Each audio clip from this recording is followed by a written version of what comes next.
Hey everyone, thank you so much for joining the Behind Company Lines podcast. Today we have Joel Stevenson, former CEO of Yesware, recently acquired by Vendasta. Yesware helps high-performing sales teams do meaningful email outreach at scale. Joel, I'm so excited to chat with you. And not only you have a wealth of experience in startups and technology, and especially you have a really, I think, popularized history at Wayfair being what you accomplished on the B2B side. So interested to, of course, dive into that and interested in seeing kind of your strategy, how you think about scaling and building, not only at Wayfair, but also at Yesware. But just to jump right in, I heard or I'd seen that your strongest skill as a founder, as a person in tech is your humor. So I want to know, what's your go-to joke? What's something that you what's like a go-to joke that you have for your team? Anything come to mind for you? You ever hear the one about the salesperson? No, I'll try to tell it fast. It's good. You could tell this in a very long way. I'll try to tell it in a fast way. There are these guys, they go on a hunting trip and the hunting lodge gives them a dog to go with them to shoot the goose. And the dog's called Salesman. Salesman, great. He goes and he gets the dogs. He hustles super hard. He brings all this stuff back. They love it. And so they had a great trip. So next year they come back and they want to get the same dog again. They're like, oh, can we have Salesman again? They're like, yeah, actually you can, but the problem is we changed Salesman's name to Sales Manager, and now all he does is sit around and bark all day. I like that one. That's a pretty good one. It's funny. I was on the sales side for a long time. And so hearing that and thinking about my past experiences with sales managers and I don't want to say the barking, but the encouragement on their previous experiences, skills is funny because it shows the evolution of those orgs. But I'm super excited to chat with you in terms of a scaling mindset, because we've had a lot of founders on the show. And obviously, one of the biggest issues is going from 0 to 1, but from 1 to 10 and on, it's a scaling problem and meaning that identifying different strategies to go to market and maybe make partnerships. I'm interested in terms of back at your experience at Wayfair, thinking about connecting and scaling and going upstream. How did you devise a process? How can other founders kind of think about ways to know that their go-to-market strategy has some validity and has some, say, data that will back up their trajectory? Talk about kind of how you've thought through that and where a lot of the success that you've had has come from. Yeah, well, on the Wayfair side, I suppose it was a little bit about following data and a little bit about following instincts. And on the instinct side, Wayfair for me was a little bit of a diversion where I'd spent most of my career more on the B2B software side. And Wayfair was primarily B2C consumer e-commerce. And so as in those early days of Wayfair, we were still CSN stores back then. So we had all these individual microsites, and I was responsible for a set of ones that had to do with home improvement and that type of thing. And we could just get the order stream in, or you would just get sort of copied to the transaction confirmations that were sent to a customer. And so you'd make a folder for it. It would fill up your inbox every now and then. You'd sort of go look through these things and be like, oh, what did we sell today? Oh, that's interesting. And just from sort of scanning through that, you could start to get, and I wasn't the only one that did this, or other folks on our team that had this insight about there's these other people that are coming through that are like, we see the same people again and again, like we might see a designer or we might see contractors or builders or electricians buying lighting, that sort of thing. And so it just seemed to me that there was a different level of service that we could provide to those customers that would end up allowing us to get a larger share of wallet.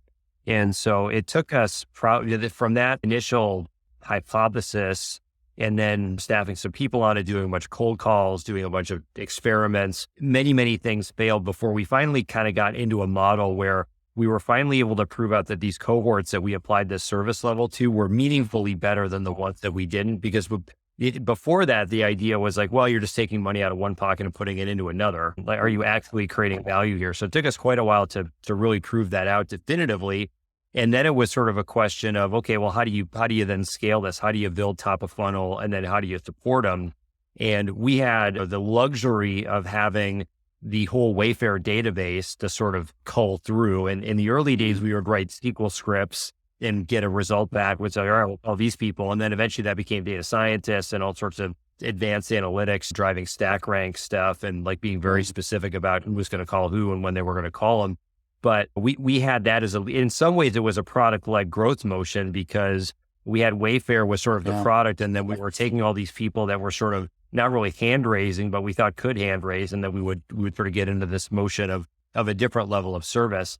So that was the front end of the funnel. And then we were able to sort of juice that with Facebook and some other forms of advertising. And then the back end was really pure account management of how do you give somebody a book of business? How do you structure them in such a way that they can grow that book and you reward them for that? And then it's just kind of a wash, rinse, repeat.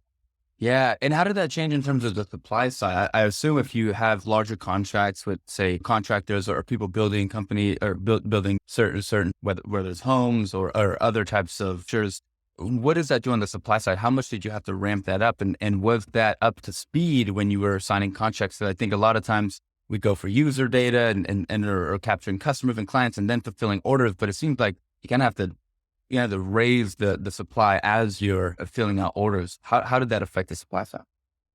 Yeah, well, that part of it did very much look like a sort of a two-sided marketplace where, yes, we were getting builders in or we were getting interior designers in, but a lot, particularly in those days, this was before Wayfair had this brand called Paragold. We didn't really have a lot of the higher end selection. And so eventually you would reach a point where somebody would say, okay, well, you're fine for these fill-in items, but like I'm not buying the by the inch sofa from you, or I'm not buying custom stuff or whatever. And so part of it was going back into our existing supplier base and in educating them about this customer base. And many of them had these capabilities, but they hadn't offered them to Wayfair before because there was no point.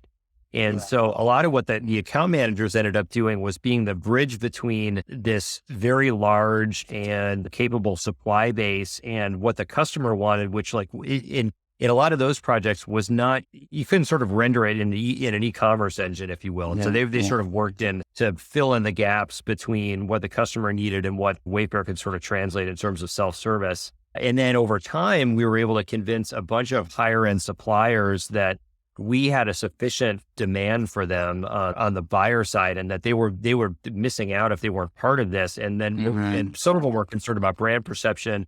And so we then built an entire portal where we would credential these designers to come in, and they could only see these suppliers if they were credentialed and could log into the site. So like you would never know that we had, I'm not going to name the names, so like we had some real high-end suppliers that most people would be very surprised that you could buy them on Wayfair, but you could only buy them through this sort of password-protected experience.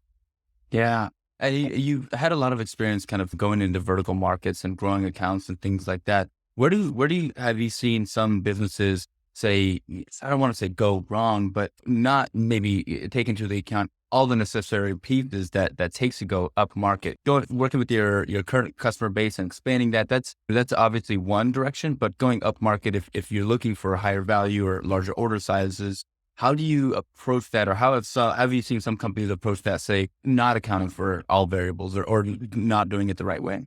Yeah, this may be just more of a personal preference, but I kind of like this idea of being pulled into the enterprise versus pushing your way into the enterprise.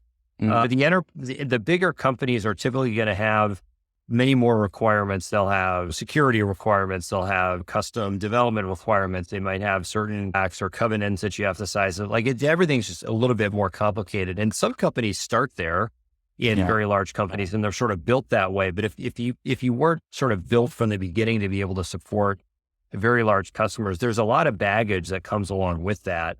And it's nice to be able to approach it from the point of you get somebody into your funnel that's a lot bigger than what you were typically accustomed to. And you sort of take an opportunity to understand what their needs are, understand how they're different, and sort of intentionally plan for how you're going to support those customers. So if there's a lot of non-recurring engineering that's going to be required, like, how are you going to build that into your delivery mechanism? How is that going to live with your sort of regular feature product development roadmap? How are you going to support that code over time? Like, how are you going to service these customers? Like, these are all questions that, you have to start to answer as you get into bigger accounts. And sometimes what happens, and we've certainly made these missteps over time and in my career as well, is you don't really think through the answers to all of those things. And so in some cases you might just sort of say, well, look, like it's money, like we got to take the money, and maybe it's just a bluebird where you can't actually repeat that same big customer intentionally because it was just some strange set of, so now you've made a bunch of changes, but you actually can't replicate it. The flip side can happen too, where I think sometimes people get scared of these big customers and you just decide like, oh, it's too much work. It's too hard. We're never going to get it right. And instead of trying to come up with sort of arranging your resources in such a way where you can actually do that, it's a yes and conversation. I think sometimes people maybe close off those conversations too early. I think been guilty of both sides of that time. So it's a tricky balance. And the other one that you see sometimes is people just declare like, we're going into the enterprise, and they hire a bunch of very expensive sales reps that expect to make hundreds of thousands of dollars every year at quota, but you don't really have a plan to feed those reps, and you don't really have a product strategy. And so then that just ends in 99 times out of 100, I feel like that ends in tears. Yeah. It's funny. You something you just said is feeding those reps. And what do you mean by feeding those reps? Is that part of the marketing funnel? Is that bringing organic leads in? Is that supporting them with say SDRs, or what in particular do you mean by feeding those reps and in regards to that system? Yeah, it can be different. I mean, I think in the very early stages, a lot of times what you want is that missionary sort of rep that can build his or her own pipeline and also kind of figure out how to translate the founder's vision into actual kind of repeatable sales. At least the first couple to kind of prove out the model. So in that case, you might have to have a very clear idea of like, okay, well, here are the 10 companies that are really going to benefit from our solution, and here's why they're going to do. Like, you just have a very strong thesis around that, and then the right person to go execute on that. But if you're maybe a little bit further along and perhaps you have more resources, then you can start to look at, how are we going to build marketing funnel demand, or whether that's through paid advertising or it's trade shows or old fashioned outbound SDR work. But depending on who the account executives are, what their capabilities are, some of them are very good at outbound prospecting, but I think increasingly with the specialization and sort of the assembly line methodology that we've started to put into sales right now, I actually find that there are fewer full cycle reps that exist anymore. And so it's a combination of who are you hiring, where you're at in the process, and I think in general, I think as you're really scaling a sales team, you've got to account for some amount warm or marketing driven demand. There are sales teams that can sort of really do it by themselves, and those leaders and those sales teams are worth their weight in gold, but it takes the right kind of product market fit and the right type of sales team. And it's uncommon.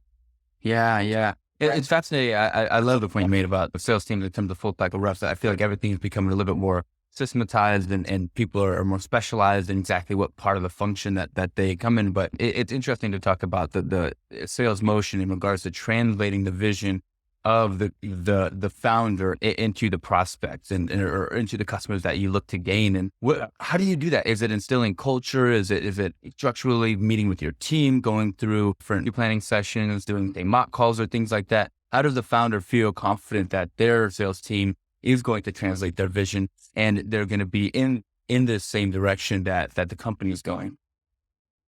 Yeah, well, I think the most important part of that journey is actually hiring the right type of reps that can work with the founder to figure that out. Like, there are those different reps that are good at different things. And the rep that is the one that shows up first, that really tries to figure out how the founder doesn't have to do every deal, him or herself, is a particular type of rep. And they're usually not the ones that end up becoming the CRO of the 100 or 200 person company. And often they don't even stick around to always be like just the best account executives. And sometimes they do, but so I think the most important thing is trying to find that type of person where like they're really curious, how things work. They want to, they're a little bit, maybe they sometimes have a short attention span where they want to kind of try to go do different things. So they want to sort of conquer it. And then once they conquer, they maybe want to move on to the next thing. And those people tend to have a pretty good business head on their shoulders, and they can go speak to an executive with credibility, just like the founder can. So I think that's really a big part of it. So if the founder can get that type of a person,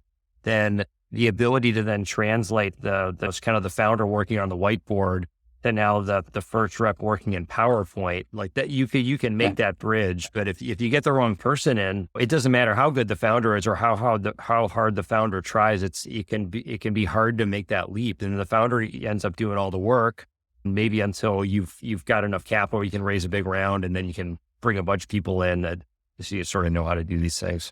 Yeah, I had another founder. Yeah, I think it was a couple of days ago. He was on the podcast talking about looking for that sales hire. So I guess for them out there, where do you go find that talent, and how do you evaluate to make sure that you have the right person? Is it obviously we have intro calls and we have discussions about making strategy, but what are some best practices that you've seen not only in finding those types of people, but also attracting them and then validating or vetting that they are who they say they are?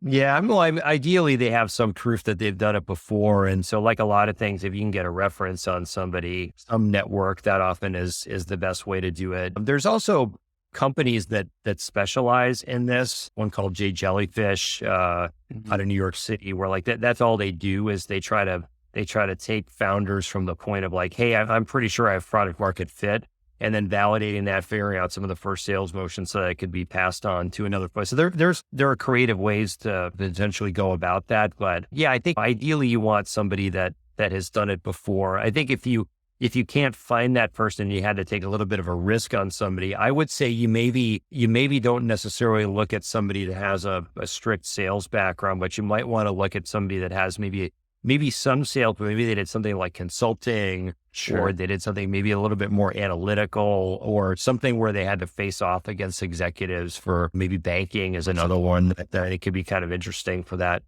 type of background. But you want somebody that's worked in a little bit maybe more of an unstructured type of environment. Yeah, that's fascinating, and I like the kind of somebody who's been in I guess on the other side, discussing with executives and kind of building relationships and accustomed to speaking with in that room, in that realm. But describe your experience or your journey with Yesware. Talk to us about what inspired you to join the company, and then of course, most recently the acquisition, how that has kind of changed the dynamic of the company a little bit.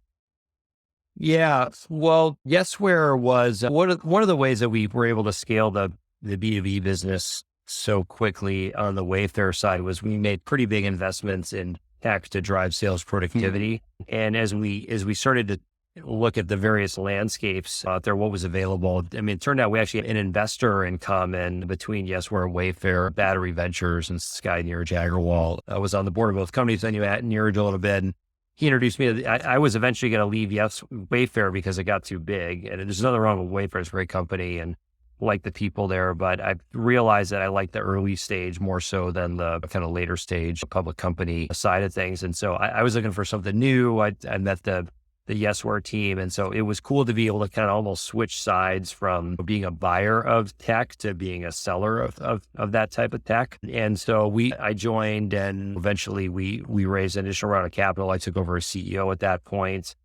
And we operated in a pretty competitive market. There were a lot of people that have raised a tremendous amount of capital in our space.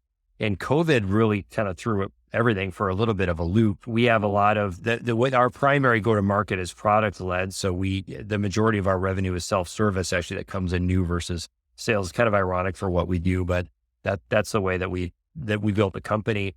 And so as a result, we have a lot of individuals. COVID happened. A lot of individuals lost their jobs. And so like right away, we saw a bit of a hit of revenue, and we were building back. But it struck me that it would, if we were really going to win, it'd be better for us to kind of be a little bit more vertically integrated. So we were actually starting to work on building more and more CRM part of the stack. So we kind of started in the inbox communication stack. We were kind of starting to work our way backwards towards a lightweight CRM. And so ultimately the full expression of that would have been competing with people like HubSpot and Pipedrive, et cetera. We just felt like that was the better strategy. And Vendasta was actually one of our customers, and they had a similar strategy, but they were starting from a different side. A lot of their customers are legal and other people that are selling to small little businesses. They have sales teams.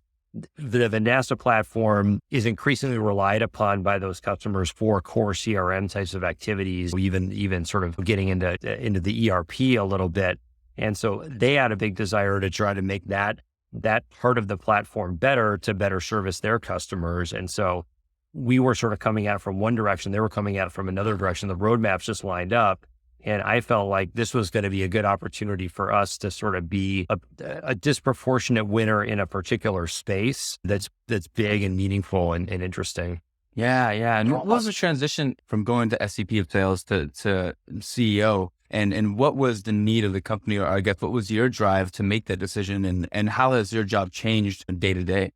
Yeah, well, I mean, I think the biggest thing for me is part of the journey. I mean, I was, when I took the role, the idea was that I would take over as CEO, but we had to get a few things rolling downhill for the company before that happened so that we could raise additional capital. And so that was actually one thing that was super helpful as part of the transition, because the original CEO and founder, Matthew Bellows, and I were sort of working together on this. And so we were able to make the transition smooth. I was able to kind of observe what was happening, knowing that I was going to take the whole thing on. So it wasn't like I was in a silo. I was already, I was able to understand the workings of the company. I think that the biggest change for me and the biggest ramp up for me was really getting up to speed on the product side of things. Like, I knew the product because I was a sort of a buyer and a user of that type of tech for a long period of time.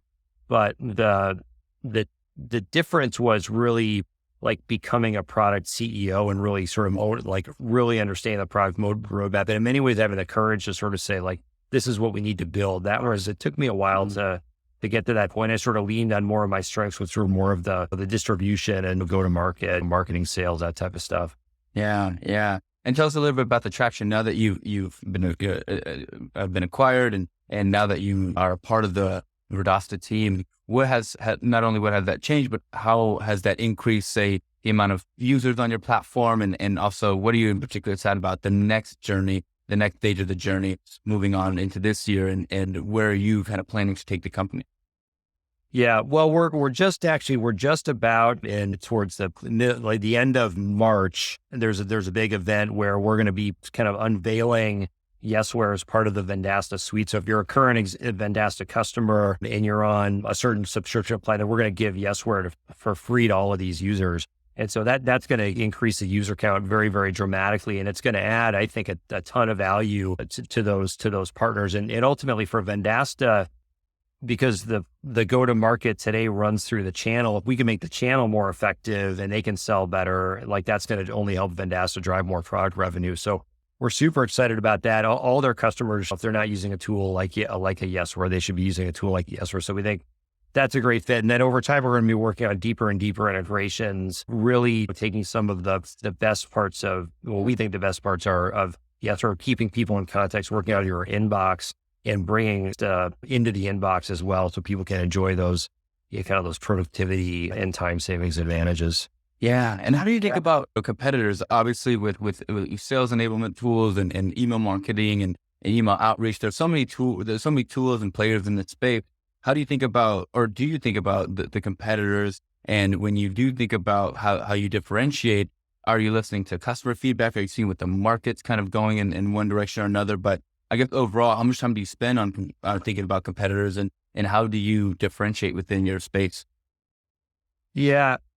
I mean, we certainly think about them. I mean, anytime we lose a decent sized customer, we try to find out where they're going and what their reasons were. Sure. And we try to be thoughtful about that and take the feedback and use that to prioritize what we're doing next. It's interesting in a product led company. Sometimes that feedback is a little bit harder to come by, or because you have a lot of smaller customers. And so it's interesting to try to gather that information from a smaller group of customers than a big set of customers. Well, we have both. And so we end up gathering that information from both sides. I mean, I think for us, we've tried to focus on a more narrow ideal customer profile for us is really a full cycle account executive that spend some of their time prospecting, but not a disproportionate amount of their time prospecting. And as we've done that, and that can sort of extend into account management, as we've done that and really tried to refine the ICP, we've really tried to build towards making those users as happy as they could be with Yesware. And we've lost some folks as a result of that. And that's certainly a part of the market, but our business is competitive enough, and especially because you're competing against other people that sell sales tech, like you tend to be pretty good at sales. And so for us, the answer has been more focused on who the more narrowly focused on the personas and the types of companies that we're really trying to serve well. Yeah. Yeah. What are some of the biggest challenges that Yesware faces today? Well, there's a constantly shifting market for particularly on the email side. There's various privacy things that are happening, which could impact us. For our users, there are a lot of the struggle is like, well, how do I cut through all the noise and how do I stand out? And my sense is that's going to get worse before it gets better with the rise of AI tools. And we're currently working on building what we think would be like very practical, useful features right into the platform. But, there's people are ChatGPT, whatever it ends up being, like there's a lot of stuff out there that I think you can use to crank up the volume of what you're doing. Maybe not in a helpful way all the time, but I think what you're going to find is people are going to be able to do more with less. And there'll be a period there where the more is like probably a bunch of crap before it actually, all that's kind of settles out. And then people start to really use this technology to drive like very smart, targeted, high value outreach. And so there's a bridge period there where I think it's going to be maybe a little bit harder to get people's attention. Yeah. But over time, I think these are going to be great tools for reps or for entrepreneurs that are basically serving as a salesperson to be much more productive. Yeah. Yeah. Well, we'll probably see the cold calling come back in full force with email messaging being so probably inflated, like you said, with a lot of content coming out there. And it's just easier to generate, I guess, highly targeted, but semi-personal content. I get thinking about the long-term strategy, if everything goes well with the long-term vision for the company. Well, the long-term vision is we're gonna take the core Yesware tech, and that's going to be more and more deeply embedded into the Vendasta platform, so that for folks that are effectively running their business on Vendasta, they're going to have best of breed sales tech kind of under the hood that's going to allow them to win more customers and service those customers better. This is part of the platform. So that's kind of where we're heading. We're going to continue to sell Yesware standalone as well. We're going to continue to improve the platform. We've got a lot of exciting developments that are coming, but we're increasingly pointing this tech towards making sure that Vendasta is going to be best in class for what they're doing. Yeah. I would like this next section. I called it my founder FAQ. So I'm going to ask you a few rapid fire questions and we'll see where we go. But the first question is, what's particularly hard about your job? Right now, it's a little bit of drinking out of the fire hose because we have all the Yesware stuff that we're doing, and now we're part of a bigger company where there's a lot to learn and there's a lot to figure out. Yeah. What are some ways that, or I guess what piece of advice for a founder that you learned or now, but that you wish you learned earlier on in your journey? I think I had sort of lucked out. I had this guy, John Pepper, as a mentor for a little while, who used to be the CEO of Procter & Gamble and chairman of Disney for a while. And he used to talk about go for the big win and be on the offensive. Yeah. I think it's sometimes hard. I mean, I think founders are a little bit wired that way to begin with, but sometimes it's hard with cash flow constraints and other things. It's like, how do you change the rules of the game in your favor so that you can go take big swings at stuff. I mean, that's typically what VCs want. It's typically what entrepreneurs are in there to do it for. But, the entrepreneurship comes with like a very healthy helping of failure and setbacks and challenges. And so sometimes it's hard to maintain that mindset. Yeah. Very true. For founders out there thinking about who say have a product-led growth kind of motion currently, but are maybe looking to interject a different type of go-to-market strategy or something maybe a little bit more catered to their audience, how would you help them kind of strategize or consider a strategy, whether it's a freemium model, whether they're going through kind of influencer? How would you kind of, I know you mentioned the data was a huge tool that you used at Wayfair, but thinking about the founder now, what ways would they should they look at creating a go-to-market strategy, considering their product is a product-led vision?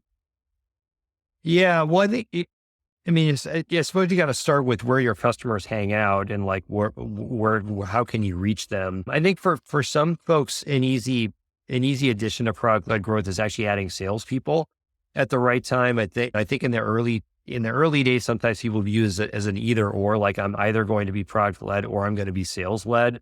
But the best teams like Monday.com, who's a Yesware customer, like they've been very, very effective with taking a product-led motion and then using sales and customer success to really supercharge that. So there's many, many examples of that. And so I think something to look at is if you don't have a sales team, are you starting to get bigger customers through? Are they starting to ask questions in support or other places that start to look more of like, hey, there's opportunities here if I had a salesperson. And then if you even get a salesperson in, like, can you start to feed that salesperson signals such that they know the right time to contact the customer, or can you feed the customer signals so that they know the right time to then get us to sort of ask for a salesperson to get involved and help? Yeah. Yeah. I always like to ask this next question because I think it's always exciting to listen to how founders kind of extract knowledge from things that they ingest. But whether it's early in your career or now, what books or people have influenced you the most? I've always been a huge fan of David Allen's Getting Things Done. That's one that I seemingly I'll always recommend. Yeah, there's a lot of good ones. I like some of the Warren Bennis stuff around leadership. There's a book called Leadership is an Art by the original founder of Furman Miller, whose name is currently escaping me, but that's also a good one.